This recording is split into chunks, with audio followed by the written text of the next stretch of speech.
ये फ्रैंकफर्ट की एक गंदी कच्ची बस्ती में रहने वाले एक लड़के की कहानी है जिसके वालिदैन 12 साल की उम्र में चीचक की वजह से इंतकाल कर गए थे, जो 30 अफराद के साथ एक छोटे से कमरे में रहता था और जिसे अपना कारोबार करने की भी इजाजत नहीं थी। बाद में इस लड़के का खानदान न सिर्फ यूरोप बल्कि पूरी दुनिया का अमीर तरीन खानदान बन जाता है। यह खानदान पैसे के मामले में इतना संजीदा हो जाता है कि एक वक्त में ये फैसला कर लेता है कि वो सिर्फ अपने खानदान में ही शादियां करेगा। अपने कारोबार को मजीद वुसअत देने के लिए ये खानदान अपने 5 बेटों को मुख्तलिफ जगहों पर भेजता है जो पूरी दुनिया को कंट्रोल करते हैं। 19वीं और 20वीं सदी में इस खानदान ने दुनिया भर के ममालिक को कर्ज दिया। इन्होंने बैंक ऑफ लंदन को भी माली इमदाद फराहम की। इस खानदान ने कर्ज देकर इस बैंक को तबाही से बचाया। एक वक्त में वो पूरे पाकिस्तान के GDP से भी ज्यादा कीमत का सोना एक ही बार में बेच देते थे और फ्रांस के साबिक सदर जैसे ताकतवर लोग भी उनके मुलाजिम रहे हैं। यही नहीं, इनके पास 1800 महल्लात हैं जिनकी कुल कीमत अरबों डॉलर बनती है। मैं बात कर रहा हूँ मशहूर रॉथस्चाइल्ड फैमिली की, जो दुनिया का सबसे अमीर तरीन और ताकतवर खानदान है। इस फैमिली के 5 भाइयों की मां ने तो एक बार यहां तक कह दिया था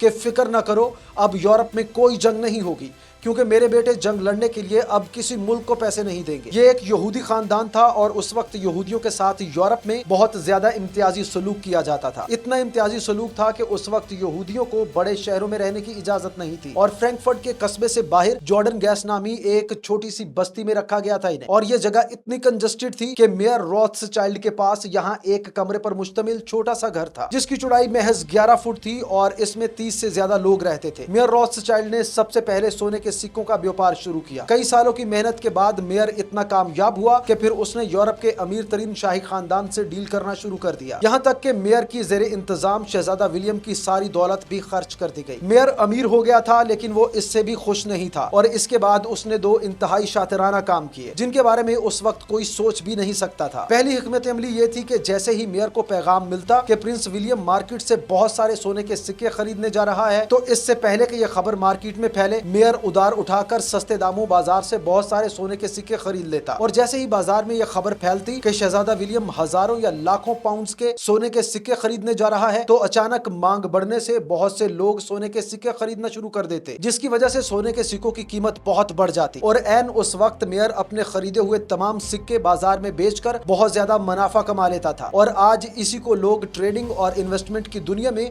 फ्रंट रनिंग कहते हैं। दूसरा फैसला यह था कि सन 1800 के आगाज में पूरे यूरोप में सनती इनकिलाब चल रहा था और बहुत से ममालिक एक दूसरे से मुकाबला कर रहे थे या आपस में लड़ रहे थे। वो जानता था कि इसके खानदान के लिए ये एक बहुत बड़ा मौका है और अगर वो इस सनती इनकिलाब और जंग से फायदा उठाना चाहता है तो इसे अपने बैंकिंग सल्तनत को फ्रैंकफर्ट से आगे पूरे यूरोप तक फैलाना होगा। इसीलिए उसने अपने 5 बेटों को यूरोप के 5 बड़े मुल्कों में बैंकों की सूरत में अहम मालियाती मराकज कायम करने के लिए भेज दिया और ये फैसला रॉथस्चाइल्ड फैमिली की तकदीर बदलने वाला था। ये 5 मालियाती मराकज लंदन, पेरिस, वियना, नेपल्स और फ्रैंकफर्ट में कायम किए गए थे। ये 5 मालियाती मराकज नक्शे में एक दूसरे से बहुत दूर नजर आएंगे, लेकिन इन 5 भाइयों ने यहाँ अपने बैंकिंग इदारे इतने अच्छे तरीके से कायम किए कि एक दूसरे से दूर होने के बावजूद तमाम बैंक एक ही बैंक की तरह काम करते रहे। 5 भाई मिलकर सारे फैसले करते थे और इनका नेटवर्क बहुत ज्यादा मजबूत था। लेकिन इनमें से एक सबसे ज्यादा टैलेंटेड भाई था, उसका नाम था नेथन मेयर रॉथस्चाइल्ड, जो सिर्फ 15 से 16 लाख रुपए लेकर लंदन में सेटअप तैयार करने आया था। लेकिन चंद ही सालों में वो इस कदर कामयाब हो गया कि हर साल हजारों करोड़ का मुनाफा कमा रहा था। साल 1811 में नेथन ने लंदन में अपने फादर से भी बड़ा बैंक एस्टेब्लिश किया और उसका नाम उसने रखा NM रॉथस्चाइल्ड एंड सन्स। 1800 सदी से पहले कई सालों तक इंग्लैंड और तकरीबन पूरा यूरोप फ्रांसीसी एम्परर नेपोलियन के साथ जंग लड़ रहा था और नेथन को इस जंग में बहुत अच्छी अपॉर्चुनिटी नजर आई। नेथन ने उस वक्त एक ऐसी टीम बनाई जो जंग की तमाम मालूमात अंग्रेज सरकार से पहले ही नेथन को पहुंचा देती और नेथन इन मालूमात को इंतहाई शातिराना अंदाज में इस्तेमाल करता, जिसका आप तस्वुर भी नहीं कर सकते। 18 जून 1815 को वाटरलू की जंग में कुछ ऐसा होता है जिसकी उस वक्त इंग्लैंड में किसी को तवक्को नहीं थी। फ्रांस के बादशाह नेपोलियन को इंग्लैंड और उनके इत्तेहादियों के खिलाफ इस जंग में शिकस्त हो जाती है। उस वक्त इंटरनेट या टेलीफोन नहीं था, लेकिन रॉथस्चाइल्ड फैमिली ने बहुत से घुड़सवारों और कबूतरों को इसी वक्त के लिए ट्रेन कर रखा था ताकि वो सबसे पहले इत्तला हासिल कर सके। यही वजह है कि नेपोलियन की खबर उन तक इतनी तेजी से पहुंची कि उस वक्त तक खुद इंग्लैंड की हुकूमत को को भी मालूम नहीं था कि वाटरलू में उनकी अपनी फौज जीत चुकी है। और जैसे ही यह खबर नेथन तक पहुंचती है, वो सीधा लंदन स्टॉक एक्सचेंज पहुंच जाता है और अग्रेसिवली स्टॉक फरोख्त करना शुरू कर देता है, ताकि बाकी तमाम सरमायाकारों को लगे कि इंग्लैंड ये जंग हारने वाला है। बिल्कुल ऐसा ही होता है और घबराहट में बाकी तमाम लोग अपने शेयर्स बेचने लगते हैं। तभी नेथन के एजेंट उन स्टॉक को सस्ते में खरीदना शुरू कर देते हैं। आखिरकार जब सबको मालूम होता है कि इंग्लैंड जंग जीत चुका है, तो हर कोई शेयर्स वापस खरीदने लगता है, जिसकी वजह से शेयर्स की कीमत बढ़ जाती है और उस वक्त नेथन खरीदे हुए शेयर्स को ऊंची कीमतों पर फरोख्त कर देता है। अगरचे इस घबराहट में बहुत से सरमायाकारों ने अपना पैसा गंवा दिया, लेकिन वो सारी रकम मकाराना मंसूबाबंदी की वजह से नेथन के हाथों में आ गई थी। 19वीं सदी में यह खानदान न सिर्फ बैंकिंग बल्कि रेलवे में भी सरमायाकारी कर रहा था। वो सनतों और तेल में भी सरमायाकारी करते रहे। दर हकीकत सिर्फ 12 ही सालों में इसने पूरे यूरोप में सनतों और रेलवे लाइनों की माली मुआवनत की। उन्होंने यूरोप की मुख्तलिफ हुकूमतों को $450 मिलियन के कर्ज दिए, जिनकी मालियत आज $14 बिलियन बनती है। जरा तस्वुर करें कि रोथस्चाइल्ड फैमिली ने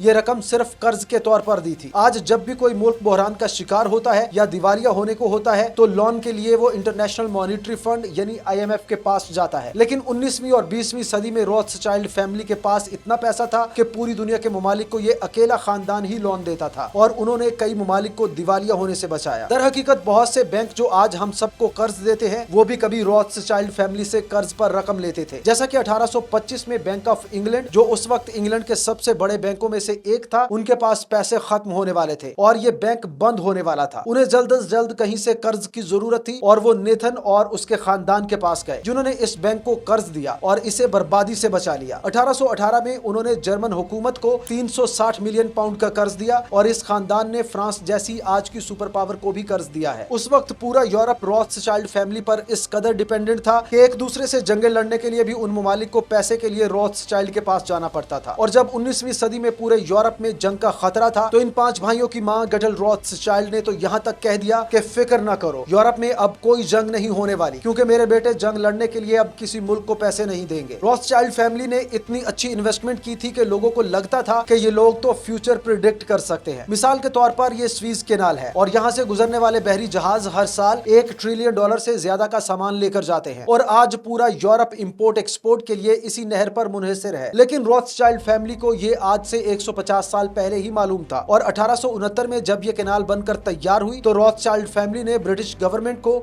इस नहर को खरीदने के लिए कन्विंस कर लिया और कुछ ही घंटों में उन्होंने सिर्फ कोई 10-20 हजार पाउंड नहीं बल्कि पूरे 4 मिलियन पाउंड का बंदोबस्त कर लिया और ये करना उस वक्त तकरीबन नामुमकिन था। इसी तरह 19वीं सदी के आखिर में सोने की मांग बहुत बढ़ गई थी और बहुत से कंट्रीज सोने को रिजर्व के तौर पर रख रहे थे। हैरत की बात यह है कि रोथस्चाइल्ड खानदान ने सोने की इस मांग को 20-30 साल पहले ही प्रिडिक्ट कर लिया था और दुनिया की कई बड़ी सोने और चांदी की कानों में सरमायाकारी कर रखी थी। 1893 में जब अमेरिका में सोने का बहरान आया, तो उस वक्त अमेरिकी हुकूमत ने JP मॉर्गन को बुलाकर कहा कि जल्द से जल्द सोने का बंदोबस्त कर दो, दूसरी सूरत में एक बड़ा मसला पैदा हो जाएगा। उस वक्त JP मॉर्गन को मालूम था कि दुनिया में सिर्फ एक ही खानदान है जो उसकी मदद कर सकता है और उसने रोथस्चाइल्ड फैमिली से राब्ता किया और उनसे तकरीबन 1 लाख किलो सोना खरीदा, जिसकी आज की कीमत 5 लाख करोड़ से ज्यादा है और यह पूरे पाकिस्तान के GDP से भी ज्यादा बनता है। तीसरी मिसाल यह है कि 19वीं और 20वीं सदी में कई कारसाज कंपनियां वजूद में आई। पेट्रोल पर चलने वाली कारों की पैदावार शुरू हो चुकी थी और पूरी दुनिया में तेल की मांग तेजी से बढ़ रही थी और इस सबसे हैरानकुन बात यह है कि रोथस्चाइल्ड फैमिली ने इस मांग को भी 1883 में ही प्रिडिक्ट कर लिया था और बाकू और अजरबैजान में जो पहले तेल के कुएं थे उसमें सरमायाकारी कर दी थी ताकि पूरी दुनिया के ऑयल सप्लाई पर उनका कंट्रोल बना रहे। लेकिन पहली और दूसरी वर्ल्ड वॉर्स के दौरान इस खानदान के साथ बहुत सी बुरी चीजें भी हुई। इंग्लैंड और फ्रांस की शाखों के सिवाय हिटलर की फौज की वजह से इनका बाकी खानदान या तो बर्बाद हो गया या उन्हें अपने कारोबार बंद करना पड़े। रोथस्चाइल्ड फैमिली इससे सर्वाइव तो कर गई, लेकिन आज ये खानदान बहुत सीक्रेटिवली काम करता है और ज्यादातर लोग इनके बारे में तफसीलात नहीं जानते। इस शख्स का नाम जैकब रोथस्चाइल्ड है, जो इंग्लैंड वाली फैमिली का हेड है और आज ये पूरे रोथस्चाइल्ड खानदान की क़यादत करता है। आज ये खानदान न सिर्फ बैंकिंग सेक्टर से मुंसलिक है बल्कि एसेट मैनेजमेंट, वाइन प्रोडक्शन और कंसल्टिंग का काम भी करता है। दुनिया भर में इस फैमिली के ऐसे 1800 से भी ज्यादा महल्लात हैं जिनकी कुल मालियत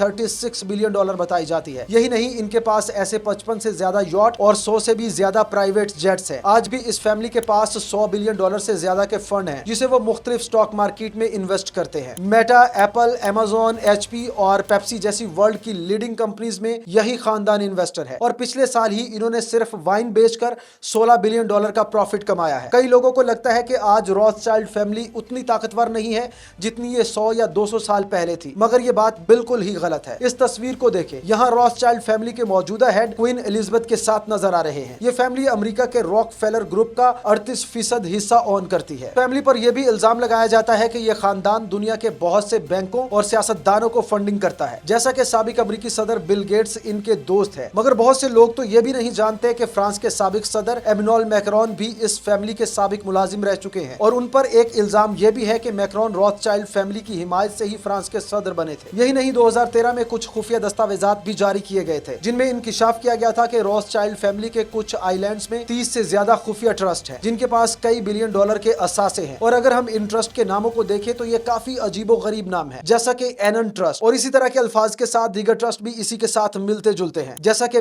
बेनन ट्रस्ट, डेनन ट्रस्ट और ऐसे ट्रस्ट जिनका नाम तक किसी को नहीं मालूम। और आज भी इनका असर रसूख सिर्फ चंद जज़ायर या यूरोप तक ही महदूद नहीं, बल्कि तमाम इस्लामी कंट्रीज समेत पूरी दुनिया में फैला हुआ है। तो इस वीडियो को देखने के बाद आप पर यह बात वाज़ेह हो जानी चाहिए कि रॉथस्चाइल्ड फैमिली आज भी उतनी ही बाअसर है जितनी 200 साल पहले थी। और इस पूरी फैमिली की शुरुआत होती है उस बच्चे से जो जर्मनी की एक छोटी सी बस्ती में 30 अफराद के साथ एक छोटे से कमरे में रहता था और जो 12 साल की उम्र में यतीम हो गया था। मुझे उम्मीद है कि आपको ये वीडियो पसंद आई होगी। अगर आप ऐसी ही मालूमाती वीडियोस को मिस नहीं करना चाहते तो चैनल को सब्सक्राइब कर ले। ऐसा करने के बाद घंटी के बटन को दबाना ना भूले। मैं जल्द ही आपसे दोबारा मिलूंगा एक और हैरत अंगेज वीडियो के साथ।